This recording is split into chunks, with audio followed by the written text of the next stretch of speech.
Oh my God, Elliot James. Good morning, good morning, good morning. It's time to get up. It's time for Taps and Tigs, baby. Kind of live from Groggs Traditional Irish Pub. North, the pubsters. East corner of Willow Knees. Not only do they have delicious drinky drinks. Delicious. A nice, cool nutritious establishment. I don't know. Is beer nutritious? It can be. There's wheat. Wine is. Anyways. It's got those toe toxins. Anyways, they also have food, Elliot. You can come here to Groggs Traditional Irish Pub, support the people that support us. And Elliot, did we just maybe talk about something that we talked about on the last podcast? We might have. With Mr. Royce? Potentially. Dating of the speeds? Cuffing of the seasons. Once you cuff on my season, don't worry about it. What was that? You haven't heard that? No. Anyways, good morning. Good morning. What we do at Taps and Takes, we talk about all that nerd news, all that sports news, Elliot. That's what we cover. And to that one guy who commented, I hate there's not enough sports stuff going on. I got you covered this week. Well, I looked at you specifically and I said, I got you, homie. I would like to remind everyone that NFL is right around the corner. Okay, it's actually first game of the season happening this week. There you go. So, yes, we got NFL. We do. We're bringing back fantasy. We are. We're going to bring all those knobs back into play. And we're about to get financially ruined. Yeah, because we're bringing back the bets, baby. So don't worry. There's plenty of sports. And let's be clear. When we say sports, NFL coming up. Well, I mean, hockey will be back. Hockey will be back. And you know what? I'm going to be a real hockey guy this year. Yeah. Is that, yeah. Gonna be a real hockey guy this year. Yeah. You heard it here first. Okay. What's that shirt? Oh. Is that your this is your bar shirt that I got? My dive bar shirt. Which, guess what? Hmm. Next month, coming up soon. Guess what? If you don't tell me your address, you're not getting the next one. You need to tell me where you live. Can't tell. Live at Taps and Takes. Anyways, it is Friday. It is. And we are actually probably live right now at twitch.tv/The Do-Over Podcast. That's doing right. our live stream, taping the next proper episode of the Do-Over Podcast. I hope you enjoyed the last shocking episode that we released. Shocking. So shocking. Big shout out to the Boys and Girls Club, the Pinedale Connection. That's right. They were great. They were. They honestly were fantastic. Shout out Koo. Yeah, shout out Koo, who's so cool. He is Koo. Now we got to get into that nerd news to start off, Taps and Takes. And I'm going to, I have the pleasure of seen Fantastic Four. Fantastic Four. So I'm going to give a spoiler-less review. Yeah, because you haven't seen it. we were supposed to go. Wonder why. I haven't seen it. Well, and I think it's so funny. Okay. All right. I'm glad you brought up Fantastic Four. Fantastic Four. Or just sprinkle that in, if you will. So, Drew, last week, he's like, hey, I'm mandating the mandate. Don't worry, Fan 4 on me. I got you. I know you struggling with those. You struggling with that student debt. Yeah. And I'm like, yeah, dog, because it's going to be really bad. So, he calls me Thursday. We have this all planned out. We're going to go Thursday, 2:30, hit that afternoon show. Yeah, so we can get it done during the day. Exactly. Yeah, perfect. yeah. And that goes right before my class, so it's perfect. My day is perfectly scheduled. Only for 1:30 to come around, he calls me and, I'm not going to Fan 4 today. I'm getting a refund. We'll go another time. First of all, didn't get a refund. When you buy them through Fandango like that, they're just gone, bro. You can't just change the date for the tickets? No. Well, as far as I know, no. That's ridiculous. Yeah. So, and then, talking to Drew, what is it, Monday? We're potentially recording something. Don't worry about the date. But he's like, yeah, man, took the son to go see Fantastic Four. Okay, so here's the problem. Okay. No, I'm not done with my story yet. Lady Jams Thursday. Gonna rewind a little bit. Lady Jams was like, oh, I'm sorry. Do you want to go see Fantastic Four? We can go together. And I said, babes, I would love to see Fantastic Four with you, but I already know what would happen if I saw Fantastic Four with you. I wouldn't hear the end of it. Oh, so you went to Fantastic Four without me. We were just going to mandate the mandate, and look at you, you went with Lady Jam. Is that not exactly what would happen? Oh, no, for sure. Yeah. Like if you went, but I would argue. Oh, so you just took your old son, your old flesh and blood with you instead. I would argue that the son excuse is a valid excuse because he was bored and he was a very good boy and helped clean up the house. So here's the issue. This is what happened. Taylor's birthday party was this weekend. Mm-hmm. I had to paint a wall.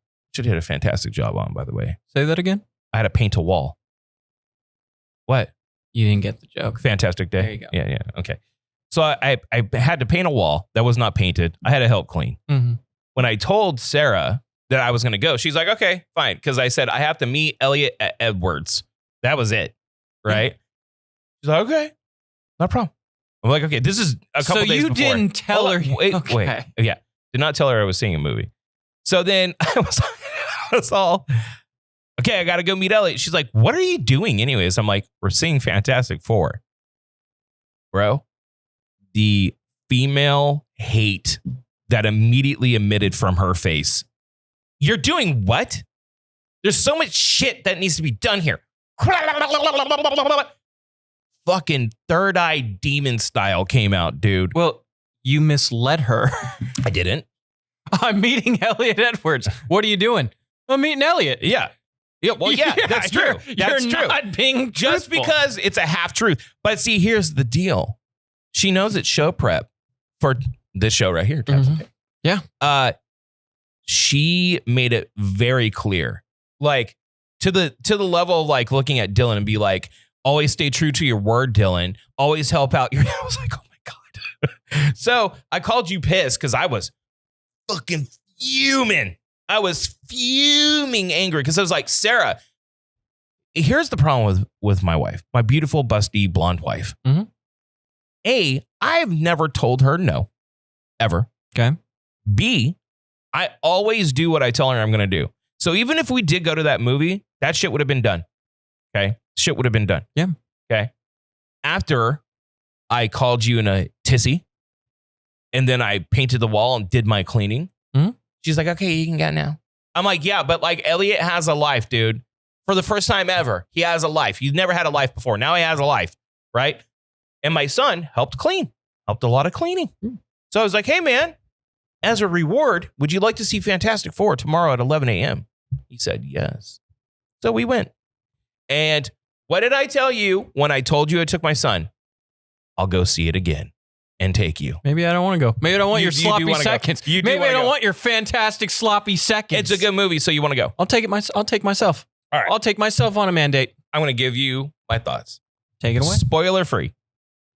Fantastic Four is, in my opinion, about as good as Superman. I would say Superman edges it out. And this is the first time ever that a DC film has, at least a good Marvel movie, has kind of edged out my like. I think that Superman is like a quarter point higher than Fantastic Four. Okay. I will not spoil anything, but I'll give you my reasoning. Okay.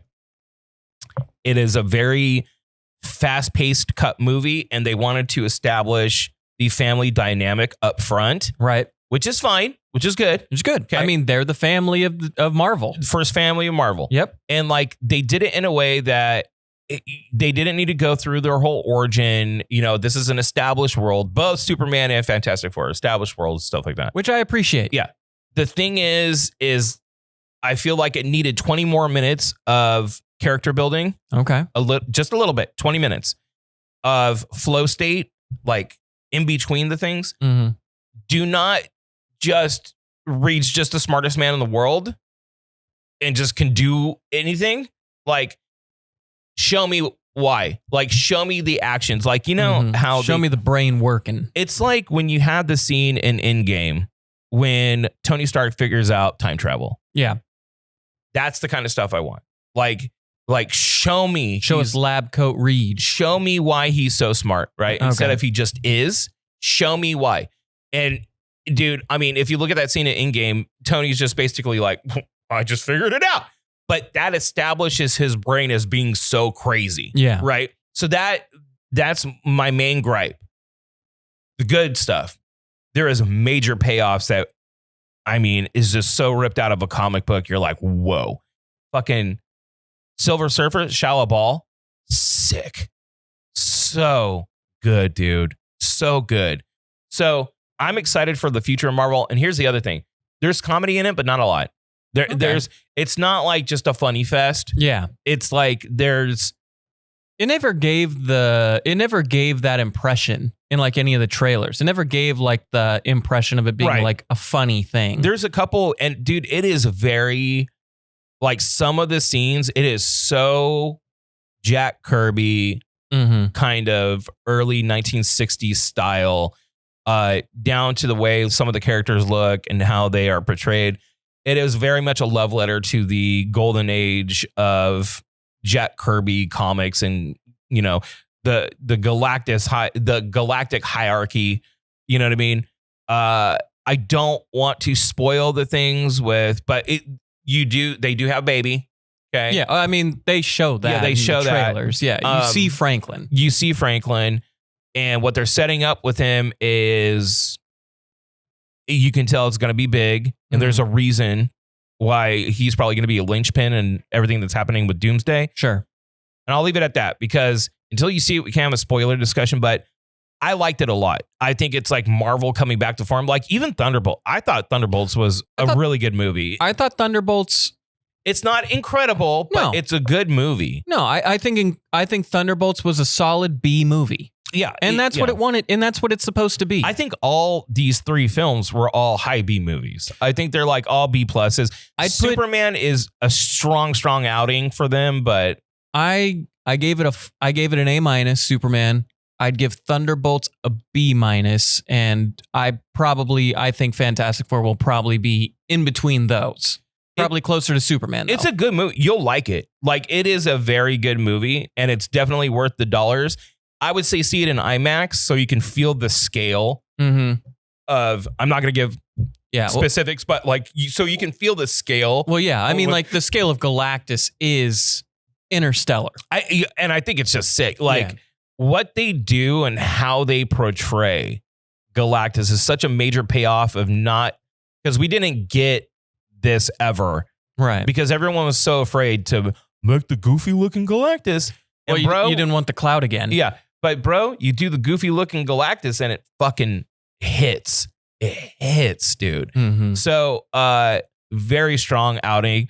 And I feel like they're trying to really get it back to something that is more resembling kind of the early days of Marvel, like getting back to focusing on just making really good movies. So I think they should. Quality over quantity. Yeah. We don't need 5 Marvel products. We just need 1 to 2 really good ones. So with that being said, I'm going to also lean into this.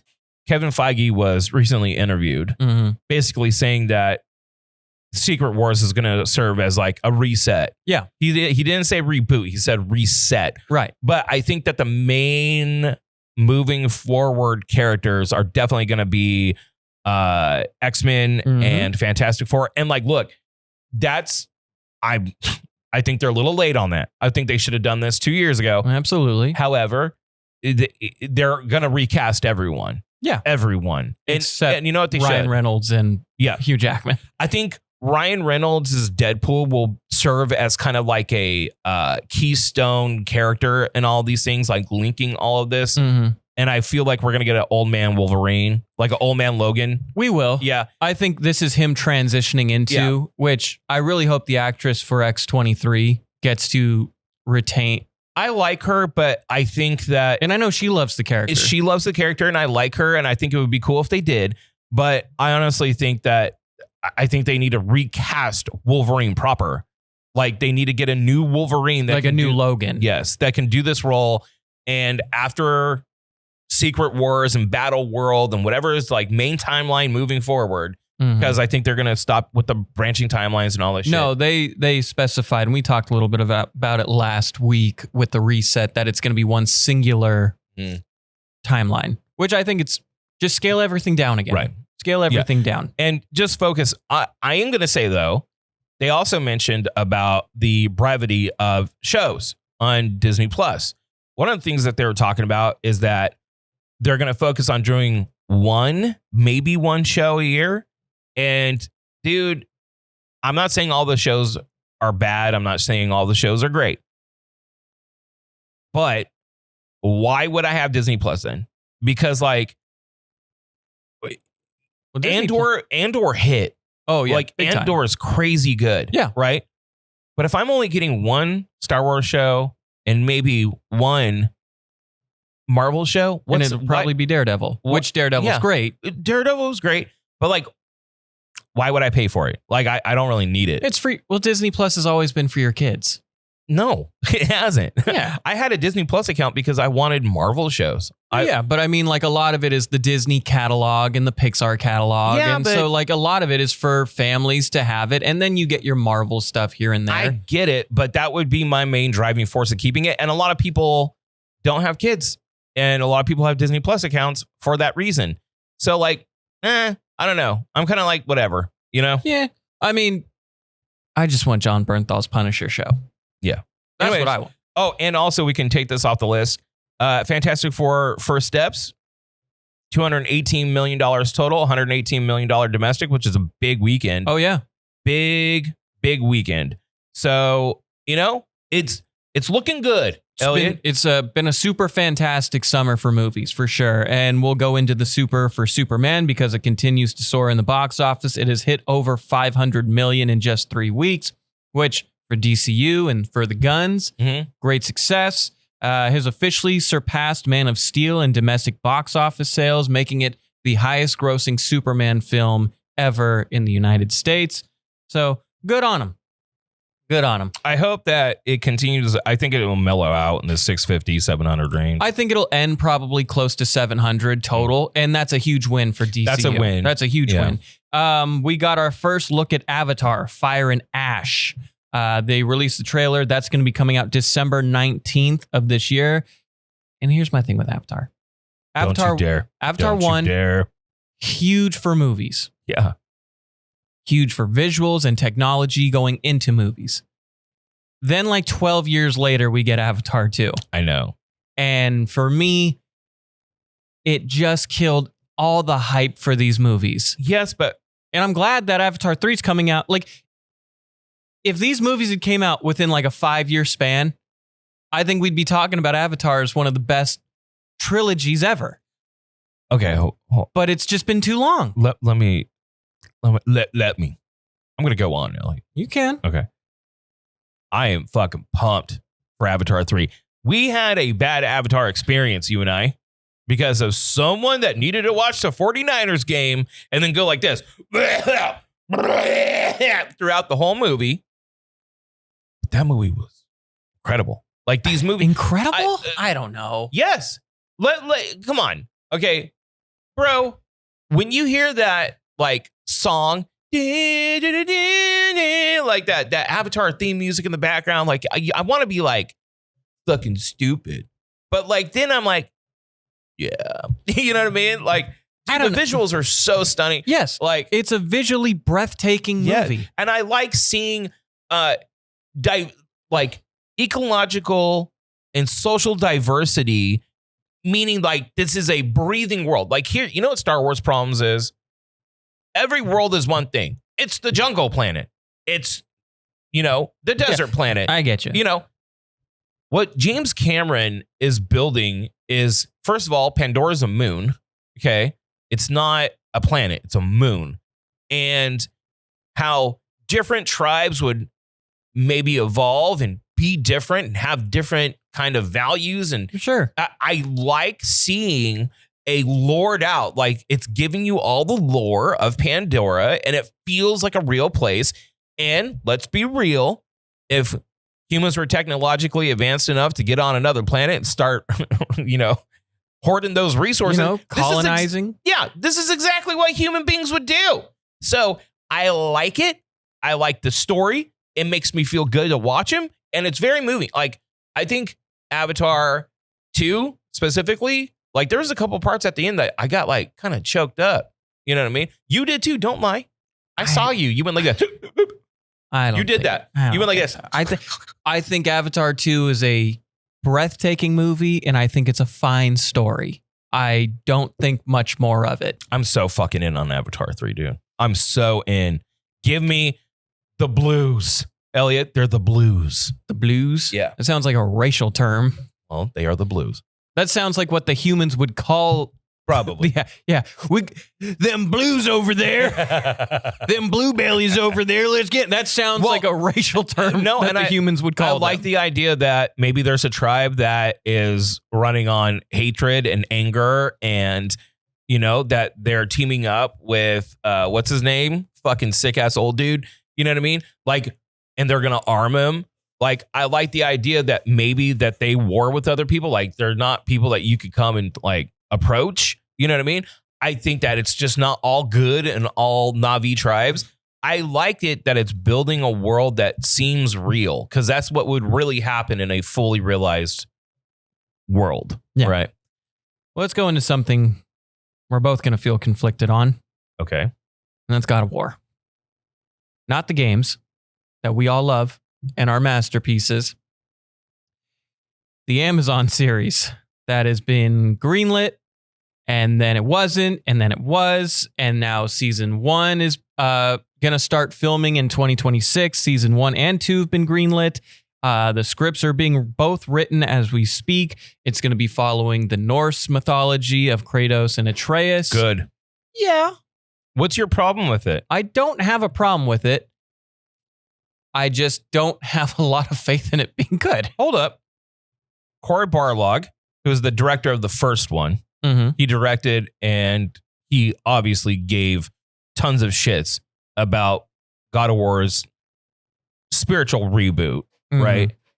And the most compelling Kratos has ever been as a character, ever, have been with those two games, is where Kratos became a compelling character, not someone that's just a rage demon, someone that became a nuanced, interesting character thrust into having to raise this child and figure out. And I love kind of what they did with the Norse mythology.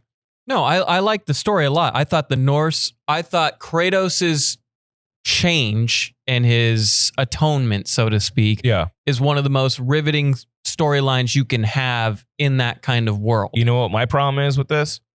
Who's playing him? Yeah, I mean, we still don't know. You're talking to the writer. You're talking to writers. You're talking to the director. Who's playing Kratos? Yeah. That's the question. Dwayne "The Rock" Johnson. No. Dwayne "The Ragnarok" Johnson. No, I think that... and Kevin Hart's Atreus. I'm going to be honest. You know who the only person I think can pull that off? Momoa. I think I'm being honest. You shave Momoa's head, you put him in the paint, and because of the way his voice is deep, you know what I mean? Like, I think Momoa is the only person that can pull it off. Out of every actor in Hollywood, maybe the dude that plays Reacher. I don't even think he could. I think he's more nuanced as an actor that people give him credit for. He's a really sweet, nice guy. No, but he is. I think like if you did it right, he could do it. But I think Jason Momoa is the only dude that can pull it off. It's an obvious thing. I think the reason why we haven't heard who's casted is because they're trying to work with timing, because he's of course going to be Lobo in DC. Right. Timing, and they're probably negotiating how much they're going to pay. I will almost right here, write down the date. This is Friday. What is it? The 2nd? Yeah, no, the 1st. The 1st? Yeah. Friday the 1st. I'm telling you right now, come back here after Jason Momoa is announced as playing Kratos in God of War. I don't think he will be. I think he will be. I don't think I like Momoa, the dude and the actor. I don't know if he can pull off the emotional chops. I think you're high if you don't. I think it would be the most intense and challenging role. It would be his most proven. He would have to prove it. But I think that he would be up for the task. No. I think Momoa is also a better actor than people give him credit for. I don't think if somebody offers you God of War, you got to take it. You got to take it. You got to take it. I'm not disagreeing with you there. I just don't. He'd really have to prove it. Yeah. But So what do we have next? we have somebody who has proven not only as a great actor, but great voice actor. We have Avatar, or I guess The Legend of Aang, The Last Airbender, the movie that's going to be coming out where they're all aged up in their own stories, where it's going to be peak Aang as the Avatar. Prince Zuko has been confirmed to play, or is going to be portrayed as Steven Yen. You're good, bro. You're good, man. Yeah. Steven Yen going to be playing Prince Zuko, arguably the second best character in that show. Oh, and again, why is he the second best character? Because he had a compelling arc. He probably had the best arc as a character. Yeah. But I would probably say Uncle Iroh is still the best character. Uncle Iroh's a great character, but I mean, the top three is Iroh, Zuko, and Aang. yeah, but Ooh, Toph, though. Toph's a top. Toph, yeah, but I would say Toph's a dog. going from all the, again, hate and anger and learning to overcome that made him a cool character. This is kind of sad but interesting news. The Legend of Vox Machina has been renewed for a 5th and final season, so they're going to tie it up. Season 4 coming out this year. Okay. No, next year. Apologies, 2026. And got a look at of season 4 coming in 2026. But not only that, the Mighty Nine, which is spelled like nine, like no. Yeah. The Mighty Nine, which is the second campaign that they did after Vox Machina. It's the second campaign that they did. And I don't know. I know little to nothing about it. Same. But they teased it, the Sensual Seven. Right? Vox Machina is, I loved it. I did not expect to love it. And I got way into it. I have not finished the last season yet. Very good. Which you say it's very good. My problem is that I want more fluid animation than what we're getting with Vox Machina. You had it in some of the battles you have towards the end of season 3 were very fast paced, very beautiful. I'll say this, and I know you're going to be like, well, that doesn't say anything. It's the best visually animated series on Amazon. Like, its animation is clearly better than Invincible. Yeah. It is. Yeah. And I think Invincible animation doesn't bother me. Like, the story and the characters are far exceed, and I think the animation for the fights for the most part are good. Vox Machina has some great animation and some great fights, especially in season 3, and you get some great character dynamics and growing storylines leading into season 4. So I'm very excited for that. And there were a lot of good character payoffs for season 3. What I'm concerned with the Mighty Nine is the same thing that I was concerned with Vox Machina, is that people are going to wait 2 years down the line, be like, right, why didn't this show get a second season? Right. You know, and it's like, dude, because you didn't support it when you needed to. Well, and I'm glad Vox Machina is getting its flowers. Well, hold on. Vox Machina is a massive hit. Yes. Like, it's a massive hit animation-wise for Critical Role and Amazon. Yeah. And it made a believer out of me, someone that didn't give a shit about any of this. But that's what I mean. How long did it take us to watch season 1 and 2? A year. But like, we did. And then we were in it. So I'm sure we're not the only ones. So if you can get casuals that aren't into Dungeons and Dragons, you are now, but like before. Yeah. If you can get casuals in on it, then you did something good. My only concern with the Mighty Nine is that it would come off really samey. Right. And I like the characters of Vox Machina. I like their motivations. I like the characterization that they've gone through. I like that. And I like them. So without them, they're just playing new roles. Am I going to care about these characters as much as I cared about the first ones? Yeah, I get you there. Chris Evans is reportedly being eyed for a role in an upcoming Star Wars film. Chris Evans and our man, Mr. Goss. Yeah. Which I was thinking about this. I don't know if I see Evans as a Jedi. Who says he's playing a Jedi? No, I know. But naturally, my first thought is when you get these star actors, my first thought is, could they play a Jedi? What's their dynamic as a Jedi? You know what I think? Chris Evans, after playing Captain America, I bet you he's playing a Dark Lord, a Dark Sith Lord. You know what would be funny? You could make this funny. Because they both were in a movie called The Gray Man, right? Which Very underappreciated. Mhm. It's a fun action movie, and Chris Evans is a perfect douche in that movie. It's a flat top. The Gray Jedi. You know, And you just make it two mercenary Jedis. the whole concept of a gray Jedi is really rejected by like Lucas stands. Yeah. And Freddie Prinze Jr. goes on a brilliant kind of rant about how gray Jedis are not Jedis. I think finding the Bindu, which in canon is what they're called, that are the line in the middle, is a criminally underexplored facet of the Force that I feel like deserves its way, because it is clear that they've established that Jedi, the whole kind of system of the Jedi, had failed, right? That they're the way that they did things, the way that they were politicized, like it made them fail as a movement, I guess. I don't know what would be called, as like a party, I guess. As a sect. You know what I mean? Like the Jedi failed. And the dark side users are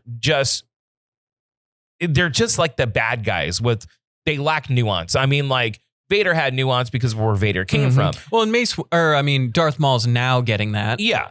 But I feel like the people in the middle that are like, maybe like I said, as I pitched months ago on this show, give me like the wet workers, like the Jedi like Black Ops team that's go on and murk people with like little katana lightsabers that and like, you know what I mean? Well, you know what? Give me Splinter Cell Jedi, bro. You know what I think would be funny? Give me a Jedi down on his luck. Yeah. Like a dude who can't Gosling pay his, could pull that off. That's dude. what I mean. Give me Ryan Gosling who can't pay his taxes. Right. And just like has to afford living. Right. And like, why don't you just join the Jedi Academy or the Jedi Council, man? It's like, those politicized. Well, like, that would be kind of a funny. I just think that like what we established, I feel like we need a big leap forward in time. We need to get out of this era. Big leap forward in time. See what the remnants of Force using tribes, what they become after. Yeah. And show us something new, but show me some great Jedi action, bro. Yeah. Well, I mean, I think because I know Gosling wouldn't play a great smuggler. I mean, he's played it. He would make an excellent smuggler if you just made him like kind of a shady pilot. Yeah. You know, he's done that. This is my problem with Star Wars in general. We got to get to these other stories, but I'm going to end on this. You hear these casting rumors and everyone gets excited, right? And then they have very minor, small, kind of inconsequential roles in Star Wars. They have not figured out that, like, yes, Andor being something that's set in Star Wars but doesn't have to do with like Force users, okay? Andor is an exception to the rule. Most everyone love the lore and mythology of the Force and Force users, and that's what Star Wars is for the most part. Well, and there's a lot of things you can tell around that, but for the most part, that's what it is. How they drop the ball on this all the time is beyond me. No, well, it's funny because like Rogue One and Andor have been some of their biggest successes, and they don't focus on Jedis, but Vader's scene is arguably one of the greatest Star Wars scenes of all time. And that's what I'm saying. Yeah. Like, let's not fool ourselves that Star Wars can be not about Jedi. It just goes to show, and we'll end on that. You can make a great Star Wars story, and the Jedis just emphasize it that much more. But see, this is what I'm saying. Look how I was talking about James Cameron lived in world. You're talking about a whole galaxy, okay? Why are there only 2 ways that people use the Force, dude? Like, give me all the other people that use it differently, like the witches of fucking what's the name of the planet? You know what I mean? Yeah. Like, give me people that use the Force in different ways. Like, give me that. Like, what are other people using the Force look like other than these 2 things only? Okay, let's really quickly get through the rest of our stories. All right, well, Eyes of Wakanda, that's going to be released on Disney Plus this Friday. 4 mini episodes, you know. Looks interesting, looks cool. Probably won't watch it right away. It's not on my to-do list. Well, at least they're dropping everything at once. Yeah, you mentioned it already. X-Men, going to be recognizably different from what came before.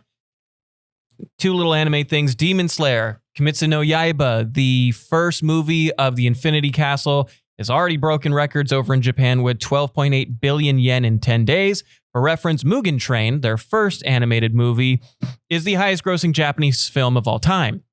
And rightfully so, Rengoku the GOAT.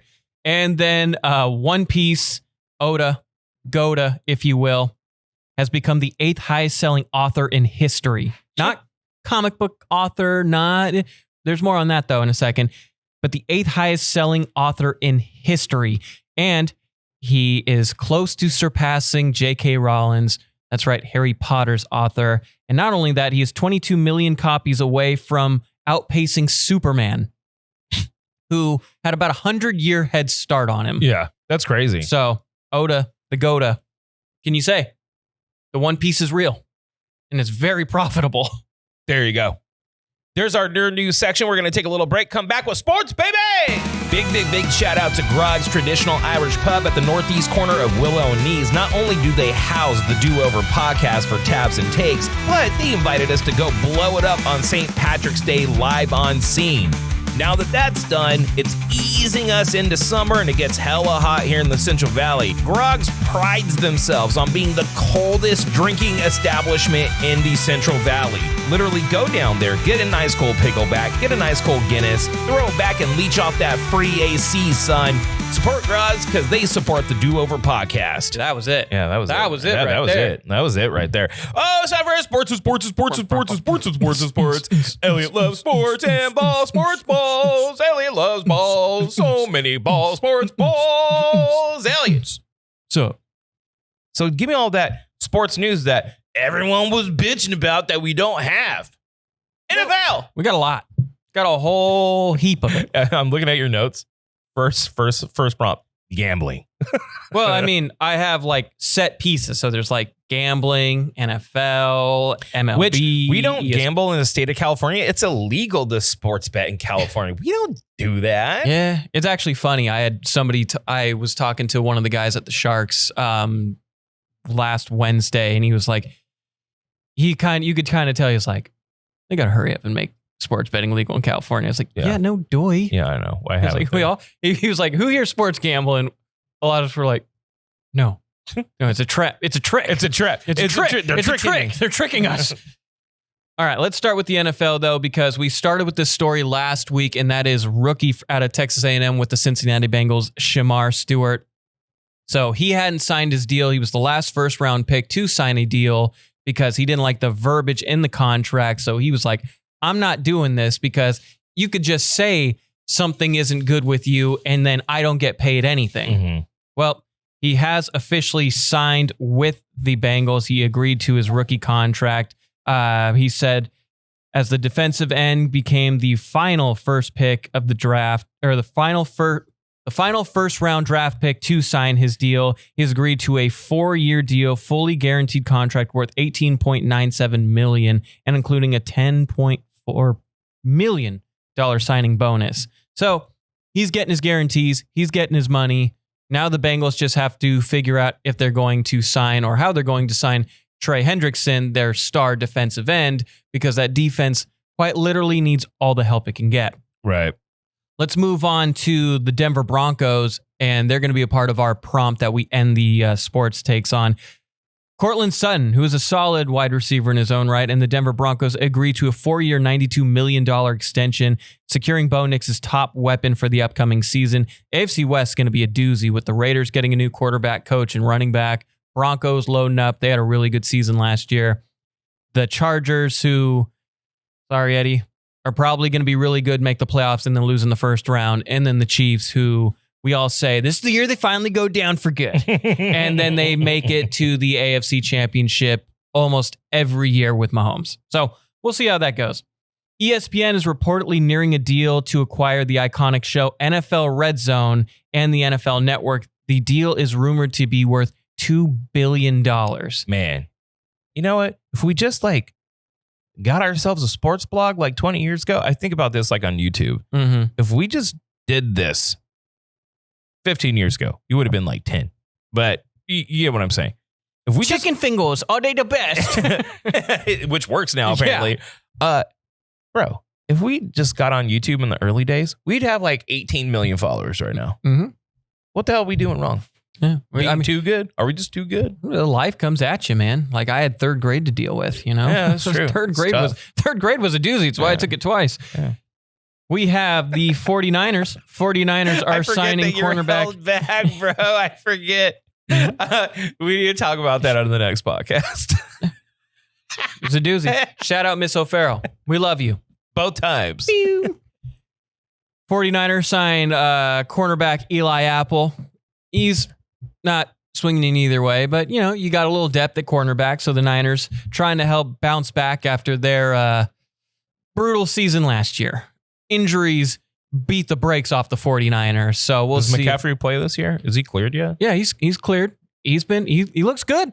He looks good in camp. Always looks good until he gets tackled. Always looks good until he doesn't. Yeah. You know? We have the Browns. The Browns quarterback carousel because they picked up Joe Flacco, Kenny Pickett. Not that Flacco. Yeah, something about Flacco that I trust, you know?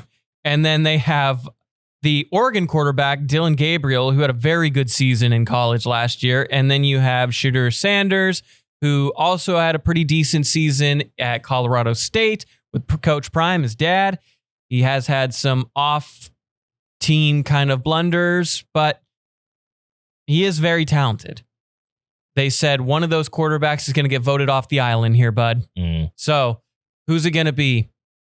Personally, I think they'll keep Flacco because I think they like the veteran kind of I think they like journeyman. That trust they got in Flacco. Well, Flacco was good for him a few years ago. And I think you want kind of like an adult in the room.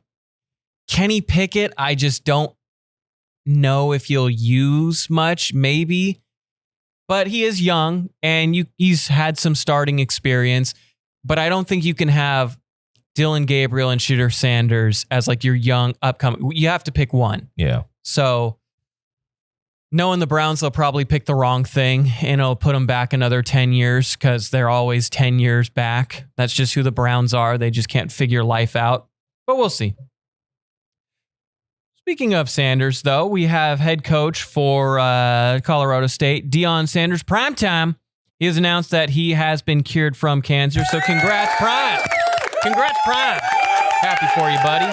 Very good for Coach Prime. Yeah, very good. And we're going to go into our prompt with the NFL at the end because I want to pitch it to you, and then we'll let the audience know. We'll let them decide. But let's go into golf because golf is part nerd news, part sports because it's Happy Gilmore 2. Which I heard was really good. I haven't watched it yet. So I watched it. Happy Gilmore 2 is exactly what you thought it was going to be. That's a good thing. A bajillion cameos, stupid, fun. That's good. And a little wholesome. That's so you good. know what? It's a good little story. Adam Sandler invites everybody in his contacts. And you know what? If you went into it expecting it to be better, you're an idiot. Simple as that. I don't know what you were expecting. You know what I realized? A lot of people have not seen Prime Sandler movies. Like it was so, I wouldn't say different, but it was so much like his brand of comedy, like Billy Madison and Happy Gilmore. And these are some of the best Adam Sandler comedies. And they were like swinging right out the gate. Swinging, right? Swinging. Home runs. And they were so good. Waterboy, excellent. Yeah. But a lot of kids that are growing up is so far past their prime that they've never seen the first Happy Gilmore. Like I asked my son, I'm like, have you seen Happy Gilmore? He's like, nah. Happy Gilmore 1. Adam Sandler had like a 4-movie stretch where he was just like unguardable. Right. It was like you had Billy Madison, you had Happy Gilmore, you had Waterboy, and then I think you had Big Daddy. Yeah. And those are like 4 of his best movies. Great movies. Right there. Yeah. And then he's had a lot of stinkers. Don't get me wrong. And he's also a great dramatic actor too. So we've learned, you know, like, so we've learned, like you got a little glimpse of it in Click. And then he really brought it with Uncut Gems. Uncut Gems, Spanglish, Punch Drunk Love. Oh, and he also did Hustle, that basketball movie where he was kind of like the coach. Yeah. Really good in that too. So, I mean, he's got it. And Happy Gilmore 2, it's a 6 out of 10, probably closer to a 5.5 out of 10. But that's exactly like me and Lady Jam smiled the whole way through. And that's what you want. You just want a fun movie you can come and go as you please in, and you'll get a laugh here and there. And that's what you want. Funny enough, the guy who actually kind of had a great little run was Bad Bunny. Yeah. Bad Bunny's. He did Bullet Train. What else did he do? Oh, he's big into WWE, so he's appeared in WWE stuff. And Did yeah, but like he gets a decently sized role. So Really? Yeah. He's the caddy, right? Yeah, he's the caddy. Yeah. Like a decently sized Is he pretty role. good in it? It's pretty solid. Oh, He's not okay. bad. Yeah. So I mean, good for Bad Bunny and good for movies. I know he's not a rapper, but there is like this weird thing because acting is not easy. No, Being a natural actor and being a good comedic actor, not an easy thing to do. not at all. And there's this weird kind of thing that some musicians, I mean, look at Ariana Grande, look at, these rappers that will transition from rapping to acting and they do 50 Cent. really good. Well, we will wait to see how 50 Cent does in Well, Street Fighter. Get Rich or Die Trying. He was solid in that. Yeah. All right, man. Whatever. But What's our last story? all right, we got one little short story, The Mountain from Game of Thrones. Oh, yeah, that was crazy. Yeah, he deadlifted 505 kilograms, which is 1,000 pounds, 1,113 pounds to break the world record for the biggest deadlift ever. Crazy. Did you see truly the the bar?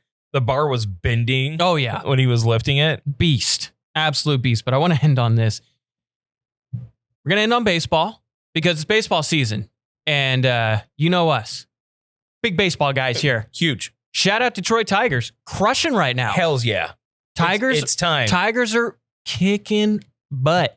And then if anyone says that I'm not a real Tigers fan, I will remind them, no, but they have a D on their hat, and my name's Drew. So fuck you. I don't know. You were there I remember you being there for the Verlander years. Yeah. In the Miguel Cabrera years. I was there. You were there. I was there, Elliot. Big Tigers guy. Big Tigers guy. Huge Tigers guy. Yeah. Cleveland Guardians closer Emmanuel Clace on Monday was placed on the non-disciplinary paid leave. I can say words, okay? You struggle sometimes. Disciplinary paid leave through August 31st as part of the Major League Baseball's investigation into sports gambling. I'm going to say this.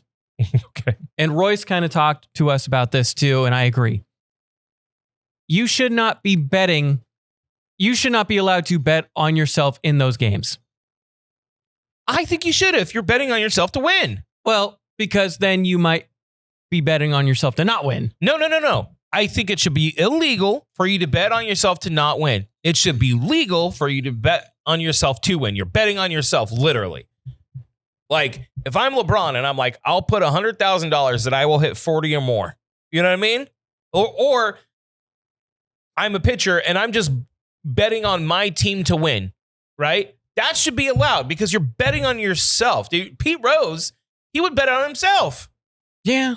And he got all the shit for it, and he was betting on himself. yeah. I don't know. I see where you're coming from. And a part of me agrees because I am a horrible gambler. Yeah, because we like to gamble. I do. I really do. We really enjoy it. It's so fun. But also, it's like, I can see the slippery slope in you could be betting on yourself, quote unquote, and then like, oops, that was a ball when I bet I was going to get that 9th strikeout and I have 8 going in and I'm leaving now. You know, I get that. However, he's being investigated. That started back in June 27th, and it alerted the IC360. It's a firm that monitors betting markets and abnormalities. Jeebus. I thought you could talk, Ellie. I can. Shut your gob. Mm-hmm. Abnormalities. So the sports books and the gambling operations were alerted after a spike in action of Ortiz's first pitch in the bottom of the second inning against the Seattle Mariners on June 15th. So it was a game between the Mariners and the Cardinals. And in both cases, they saw unusual amounts of monies were wagered on the pitches being a ball or hit batsman from betting accounts in New York, New Jersey, and Ohio. So we talking about 2 pitches in 2 different games. It's one thing if it was like, you know, he needed to hit 8 strikeouts, and on the 7th one, he threw 4 balls and then got taken out of the game or something. These are 2 individual pitches. That seems a little whack. That seems a little ridiculous. Like 2 pitches out of everything. And if anything, I think you should be paying more attention to the umpires calling these pitches. Yeah. They're the ones who probably got more skin in the game. I would say so, Elliot. Like, because they're like, I'm the one who's in charge of calling these pitches. So if I got the over of 7 strikeouts, yeah, maybe that low one was maybe a strike after all. Hold on. What? I don't mind if someone bets on themselves to win. I do mind if they're betting on themselves to lose because they can directly affect that by trying to not perform or throw. Okay. So like, I get that. But much like we were talking about how for some reason our elected officials are allowed to hold stocks and then make policy that affects stocks and also have the inside scoop on businesses and letting mergers happen and things like that. I don't think any government official should be allowed to even hold stocks. No one holding it for them. I don't believe that they should be forced to liquidate their whole portfolio if you want to do public service. I feel the same way about this. Like, I feel like if you're an individual and you're betting on yourself to win, but you can lose, right? You cannot perform. You don't have a direct outcome of winning. You can just try your best. So I understand that. Betting on your team to lose and then you throw, which was rampant in like league hockey or league soccer, like football over in the UK. That was huge. Huge. There was an article that came out. This guy talked about how he was throwing games for majority of his career because he just got used to the money, kind of. You know what I mean? But I mean, you see stories of like some of these basketball players that bet on their team losing or betting on like certain rebound stats. So they'll go out of their way to snag a rebound over somebody. And it's like, all right.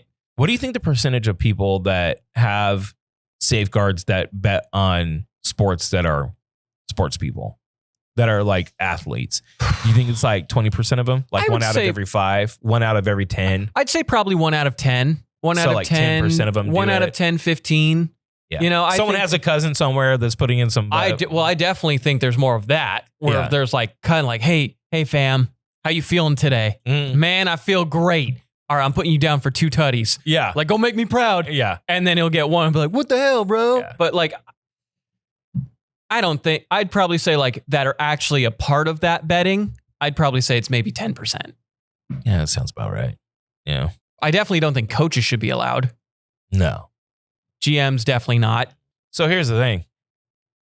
This is all to say, make sports betting legal in California. So we don't need to pretend like we don't sports bet in California. That'd be great. Yeah. And seeming that the NFL is starting, baby. I wanted to end on this. We'll end really quickly because I want to do this for predictions week. Week 1, because the NFL preseason, the Hall of Fame game is this week. So preseason is officially starting. So we can go through this and use this throughout the weeks until the season starts. Predictions week for the AFC West. And that's your Broncos, that's your Chiefs, that's your Chargers, and your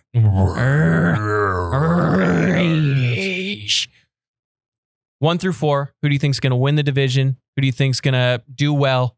Go. Give me the 4 teams again. Chiefs, Chargers, Broncos, Raiders. I think the Chiefs and the Chargers are 1 and 2. Okay. I think the Raiders come in 3. Ooh, okay. Yeah. So you think Bo Nick's a little sophomore slump. But you don't know, like, the Raiders kind of get shit on and they have very mediocre stats. Usually. But it would be cool to see the Raiders kind of go far. You know I agree. Even though that they're an insufferable fan base, just like the Niners. And this is coming from a person that roots for the Niners all the time. Both of these camps are very insufferable people, especially Asshat. He's the worst. He is. He is the absolute worst. He can be a hat of asses. He is the worst. But it would be cool to see a team that hasn't performed in a while go kind of far. Yeah. Like if the Browns went to the Super Bowl, it would make me so happy.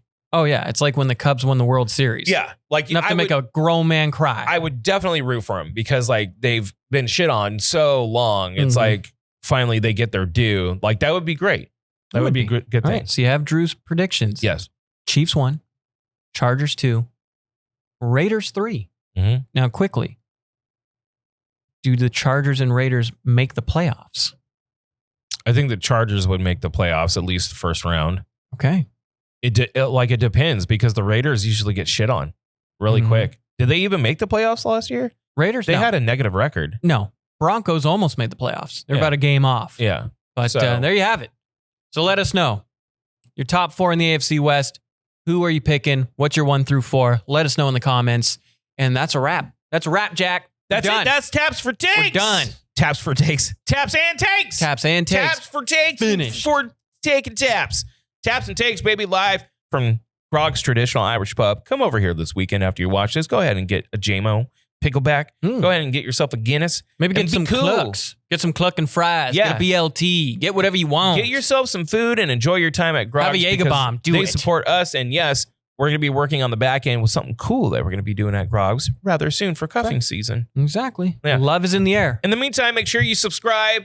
Subscribe. If you like this shirt, okay? This shirt, we're You giving like out this shirt? 3 a week. It's my birthday present that Drew gave me. We're giving out 3 a week on our Patreon for any tier. Doesn't matter what tier you're on, but paying people only. But if you do join our Patreon, you can potentially win one of these shirts. We're going to give out 3 a week until everyone has one. That's kind of the goal here, Elliot.